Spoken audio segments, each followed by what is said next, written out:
with Hall of Famer Joe Sakic. Joe, big night for the Colorado Avalanche family with Pierre Lacroix going into the Hall of Fame posthumously, but nonetheless being honored for his great service to the game. And you know better than anybody how much Pierre Lacroix was a factor for those Colorado teams. Yeah, he was, first of all, unbelievable man. Created that culture, the winning culture. You just knew when you talked to him for the first time that that he came on the scene. He became GM just to try and win because he had a successful agency, and he didn't leave it to lose. So he did. He brought that culture, that family atmosphere where everybody brought in, cared about team first, and wanted to win together. And he did a remarkable job. And he pushed a lot of buttons. He was as a GM, like, it's a stressful time when you got to actually you got to make those trades when you think it's going to help your team, but you just never know. But year in, year out, he tried to make the team better and give us an opportunity to win. And as players, you all appreciated that. Now you've moved into a similar role, and now you've moved up the ladder a little bit, but still, you follow in his footsteps. I mean, was that always your plan? Or I'm sure you learned from Pierre over the years watching him. Well, watching him and talking to him a little bit, you have more conversations when you're the captain, and you'll have those interactions with your GM. But when I retired, no, the answer was no. I wasn't planning on.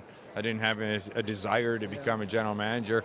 But after a couple of years, he invited me to the Board of Governors meeting to see if I'd want to learn, and I became an advisor for a couple of years, and I really appreciated my time with Pierre. I learned a lot. Like, he gave me a lot of advice on different situations, and but the one thing that he was best at, he kept everything tight within the family. You never heard any leaks coming out from Pierre, and he did that because of the respect he had for his players, and I think everybody really appreciated that. We got a bunch of goalies going in this year, and you are a good person to ask about goalies because you gave them a lot of hard times over the years. Two of them you played a lot against, I would imagine, between Mike Vernon and Tom Barrasso. Not so sure if you probably missed Henrik Lundqvist, but give me your thoughts on those three. I didn't score any goals on him. I didn't play against him much, but yeah, for sure the other two, and they're just remarkable careers. I mean, you got to be a special person to be a goaltender first. You're on an island, and you don't have the luxury of having off nights. If you have an off night, you're not winning a hockey game. And but those guys, they had the mindset. They're special goaltenders, had the longevity, and I'm really happy that all three are here because for a number of years you didn't see a lot of goalies here.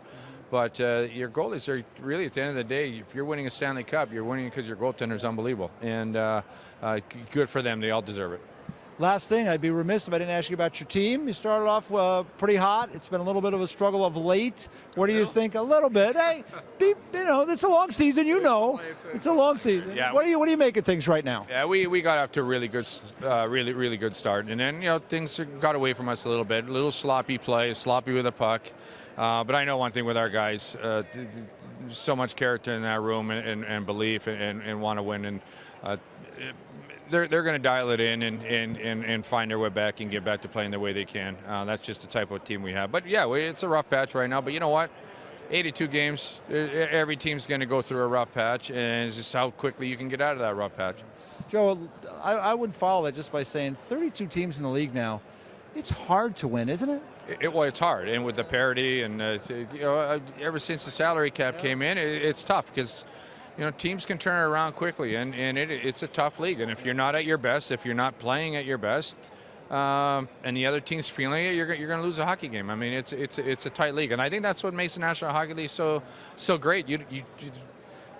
I'd hate to be a bettor because you don't know, if you're betting on the games, which I'm not. Yeah. But if you are, it's a tough. Good luck because you just too many variables, and the league is close. There's a lot of really good teams, and you just don't know who's going to win. So you got to be playing your best. All right. Well, Joe, thanks so much for the time. Really appreciate it. Go enjoy the evening. All right, appreciate it.